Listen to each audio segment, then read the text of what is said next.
Good morning everyone, it's Yuzuha Riran, and if you click on this video, you might be planning to pull her and have questions about her. So let's talk all about it.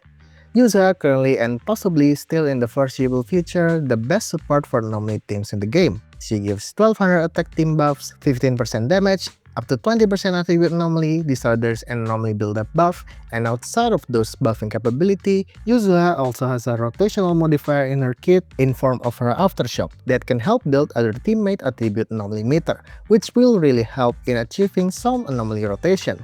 There are two types of anomaly team, mainly double anomaly or hyper carry. In double anomaly, her role is to support both anomaly DPS to keep proccing disorders. The tricky part about this type of anomaly team is how they are demanded to keep triggering disorders alternatingly, less than every 10 seconds, because that's the time of the attribute anomaly to fizzles. If the previous attribute anomaly fizzles, there will be no disorder triggered on the next attribute anomaly, which makes it a damage loss overall for this team.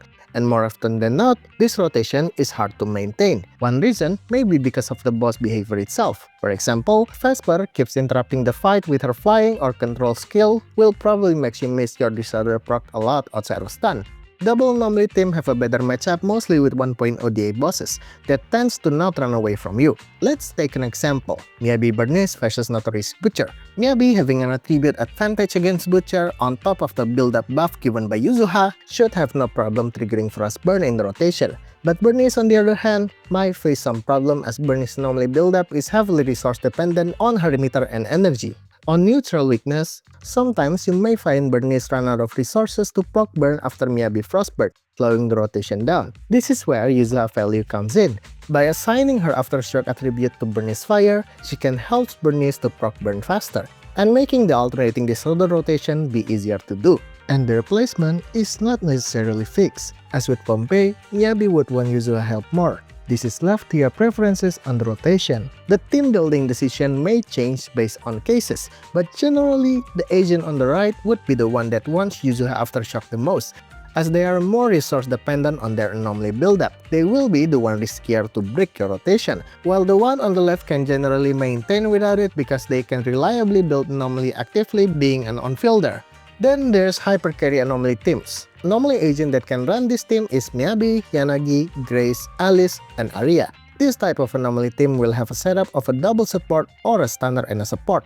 Miyabi technically is in the middle of double anomaly and hyper carry team, because her team setup is basically making the third support, Sokaku or Nicole, become a pseudo anomaly agent with help of Yuzuha Aftershock and or Freedom Blues build, while Yanagi and Alice can maintain the hyper carry playstyle because of their built-in kit of being able to proc disorder by themselves. More than half of Yanagi damage source is by her polarity disorders, and with careful rotation planning, he can create a huge electric disorder damage inside stun with Yuzuha Assault. Grace can also play a similar playstyle just like Yanagi, though she focuses more on her shock DOT damage rather than polarity disorders, while Alice and Yuzuha is a pair made for each other. Alice having two types of assault can maintain an assault spam rotation that also proc disorder even without a second anomaly agent, with Yuzuha helping build the physical anomaly meter and trigger assault from time to time.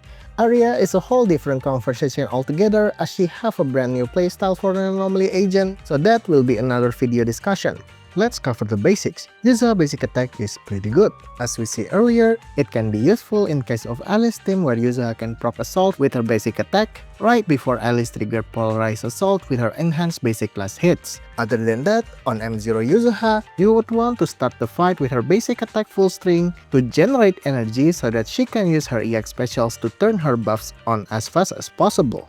Her EX specials is the way of assigning her Aftershock attribute to the one that you want. The attribute will be the next active character's attribute that hits the enemy. For example, on Yuzuha EX into Sokaku Quick Assist, hitting an Ice attribute on the enemy, now Yuzuha Aftershock will be on Sokaku attribute, which is Ice.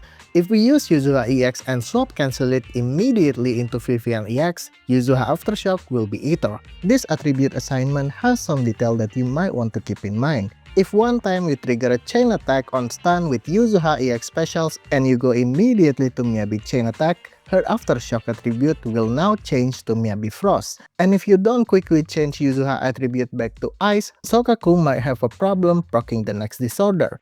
Instead, here you can hold the chain attack so that Sokaku is the one that triggered the chain attack for Miyabi. Now Yuzuha Aftershock attribute doesn't change and the rotation will be just like before. Yuzuha Aftershock will consume her sugar points. You'll be unlikely to be having problem on managing this resource on her. The only team that might face that problem would only be Yuzu Eyes due to how fast they proc disorders. But as long as you swap to her to use her EX specials or ultimate from time to time, it will be no problem. And you might see that her EX specials animation is too long. That's why we often prefer just swap cancel it immediately. But if you want to get a quick assist with Yuzuha EX, you can do it far quicker by using her EX after a perfect dodge or follow-up assist, as this will gives her the alternate version of her EX that has faster hits and animation. Then if you hold basic attack on Yuzuha, you will find her defending with her umbrella. If an enemy hits her on this position, she will continue into a parry just like her defensive assist follow-up. This has more application than you might think. Some important one to mention, in Fin mid miasmic phase, you can use Yuzuha hold basic parry to also chip in Fin miasmic shield for faster miasmic break. And in Marionette fight, if you time it right, you can abruptly end Marionette invincibility phase with her parry, basically trading performance point for more time to proc disorders and getting more damage scores. After her parry by hold basic or defensive assist, if you time the basic input at the right time, you can go into her alternate assist follow-up that behaves just like her aftershock, in which it can build attribute normally too. But the animation is too long. I think this is just a foundation for her M6 and not really worth it to mess around with otherwise. I guess the best use case is if you can cancel it with another defensive assist like this so that you don't get the drawbacks of the long animations. Her ultimate effect of energy generation is really strong, especially for anomaly agent that's very energy dependent for their anomaly buildup, and you often will use her ultimate to trigger assault with its last hit. All in all, this is her skill level up priority.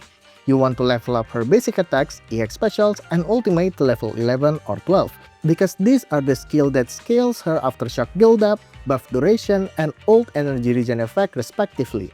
Other than that, you can leave everything else to 6 or 7, or you can level it more for the days multiplier, but it's not necessary. So how to build her? The first thing that you want to make sure is reaching her initial attack and aim requirement for her buff. So she will be on attack D4 and 5 and aim D6. That's straightforward, right? Though if you are playing her with Piper, Alice, or Jane, you have to consider anomaly dilution effect of her build-up to the assault damage by them. Because even though her aftershock anomaly build-up doesn't contribute to anomaly damage calculation, her EX specials, ultimate, and chain attack build-up will still affect the damage calculation. And having a high AM build, her AP stats might matter in an optimized run. Therefore, her best build that you want to aim would be an AP D4 with enough attack substat to at least get close to her initial attack requirement, and more AP substats will always be nice. Her 2-piece option will always be Phaeton's Melody for her AM requirement, and her 4-piece option is either Moonlight Lullaby, generally her best 4-piece, or Astral Voice, in case of double support hypercarry team if the other support holds the 4-piece Moonlight Lullaby. And you might notice that even with AMD6 and 2-piece Phaetons, Yuzuha still not reaching her AM build requirement of 200, which brings us to her W engine option discussion. Her signature value is that it gives the AM to make it possible for her reaching the full 20% normally buff, with an addition of 60 AP and 60% ER substat. For now, there's no other way to get it without her signature, and without it, we only get 14.2% of the anomaly buff. But I don't believe that this is enough of a reason for you to pull for her signature. Based on my experience, I find that Artery Cradle or above still performs better score-wise. It can provide more ER for Yuzuha than her signature, and anomaly agents more often than not would want the damage buff more than the AP stats from Yuzuha's signature. After these two, Kaboom R5 is her best A-rank alternatives, being in the same spot or slightly better than R1 Cradle. The problem with low refinement Cradle is that the energy regen is sometimes not enough for the rotation. You can also use Suna's signature for her, but I believe it is at best a side grade to her signature, and full refinement Cradle will still be better. Suna's signature gives new value to Yuzuha in forms of really high energy regen that may or may not be needed by her. One case that it would be useful is that you will have more EX to build more physical anomaly meter in the rotation. The 10% combat attack passive effect do have a problem in its activation, because it requires Yuzuha to use her EX 2 times. That will not happen until about 20 seconds into the fight. It's a nice option, but I wouldn't pull Suna's signature for Yuzuha if you don't pull Suna herself. The point is that you don't need her signature at all to get the best out of Yuzuha. Even if we are missing 5.8% of the anomaly build-up buff, the disorder rotation will still be manageable to do with enough practice, as it is empirically found that the zero-cost alternatives engine is as good or even better than her signature most of the time. But if you have some pools prepared to invest one more cost for Yuzuha, I would consider her M1 to be a better investment route than her signature, though pulling Mindscape is technically more expensive than pulling signature. Consider that her M1 gives 30 energy at the start of battle. This is a good and convenient effect to start a fight as it makes her can immediately activate her buffing. Then she gives 10% rush rate. As any other good support M1, rush rate is the standard for M1 power level. And on top of that, her M1 increases her anomaly buff by a multiplier of 30%, making M1W0 anomaly buff not far behind compared to M0W1 buff, while keeping Yuzuha AM to 171, which we talked about earlier might be a good thing, because Yuzuha having less AM means she dilute physical attribute anomaly damage less. Her M2 gives 15% damage and 15% more anomaly buildup. It's honestly not that huge of an upgrade in terms of damage increase, but the anomaly buildup buff is always good, and may make it possible for a new rotation to be done compared to non-M2 Yuzuha. Anomaly buildup buff is something hard to quantify its value, because it really depends on many other factors for its damage increase. If with M2 Yuzuha you can get Miyabi to feed one more enhanced basic inside stun, or make Jane Vivian proc one more disorder inside stun, then this Mindscape is about 15 to 20% damage increase overall. But this heavily depends on your mastery of the team and the boss matchup. Her M2 also makes her gives more aftershock overall, so easier time to build anomaly. Then there's her M2 effect of forced chain attack every 20 seconds. For most of Anomaly agent, this is kinda nice, but whatever overall. Anomaly team doesn't tend to have a good effect on their chain attack. It may be good for resource and disables generation mid-rotation, and getting more wave for Anomaly buildup outside of stun is always nice. The biggest winner here would be Jane, Vivian, and Arya, as Jane's chain attack immediately makes her enter her empowered state. Vivian gets an additional way to generate feathers for her bloom, and Arya chain attack is a really powerful way for her to generate resources for her whole basic and a bloom.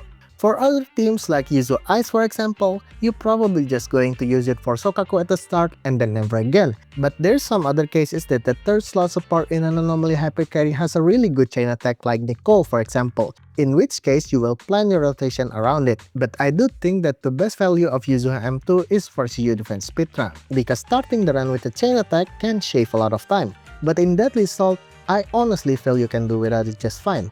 Her M3 and M5 value would be the level of her basic attack and ultimate. I wouldn't get out of my way to pull for it, but this 2 skill level is the one that you want to hamster cage if you want to. And I don't really have a comment on her M4 and M6, because I never played an M6 Yuzuha. It's not a bad Mindscape, but it's also not an amazing one either. I think investing to your Anomaly agent Mindscape is better than investing to Yuzuha Mindscape above her M2 if you have the pulls to do so. But how does her Mindscape power level compare to an Anomaly DPS Mindscape? There's too many factors and permutation to decide for every team and scenario, but let's talk about her team's option generally. For Yuzu Ice, I believe that Miyabi M1 and M2 has a higher value than Yuzuha Mindscape, because that's just how good a Void Hunter Mindscape is. So good that M1 Miyabi is as good as a value of M2 Yuzuha for this team. That is also the case for Alice's team.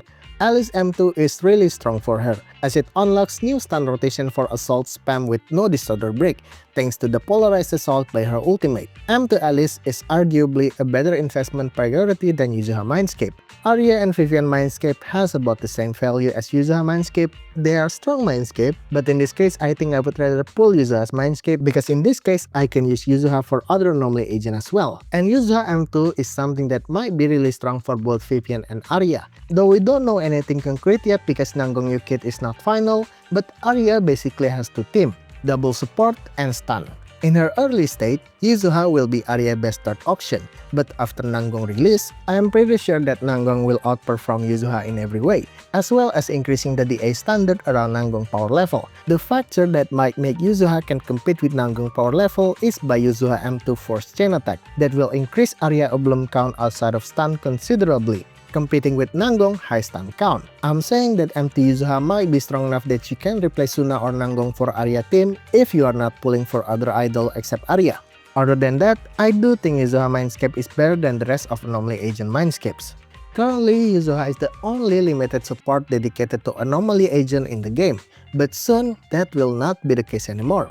As we all already know, Nanggong might have the same flavor of buffing like Yuzuha by giving Anomaly build-up buff, but in a stun rotation-oriented way. Then how will Nanggong affect Yuzuha on the meta standpoint? Once again, all decision about Nanggong is not final, but I believe Nanggong can replace Yuzuha.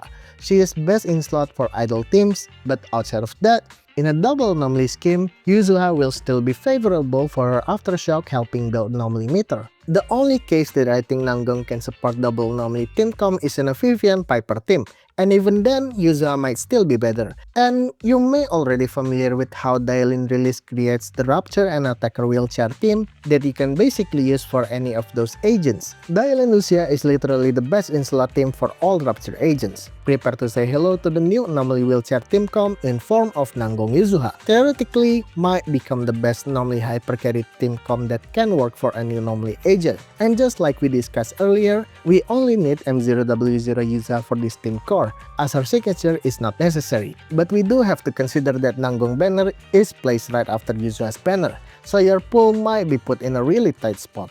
With that said, how will Yuzuha meta standing change for another year? For now, it looks like every anomaly agent wants Yuzuha, with maybe an exception of Arya wanting her idol's friends more, but we can't know for sure how the meta will shape on 3.0 later on. After all, in 2.0, or basically for every Fire and Ice DPS agent that released after Hugo, Lighter is not their best in slot support for them. Will that happen to Yuzuha? As we already see, Yuzuha is second best option for Arya, so there is a good chance that 3.0 will introduce a whole different way of anomaly gameplay outside of these orders that may or may not leave Yuzuha behind to support the old anomaly agents, while the new anomaly agent will have a new anomaly support specialized for them. Just like Astra for all attacker agents versus Suna for attacker agent that needs Etherveil just for activating the DA buff. Again, we can't know for sure, but we can't really omit the possibility entirely. So let's leave that discussion out for another time, when we have more information to talk about it. If you have more questions about Yuzuha, feel free to comment down below. I hope this video helps you, and see you next time.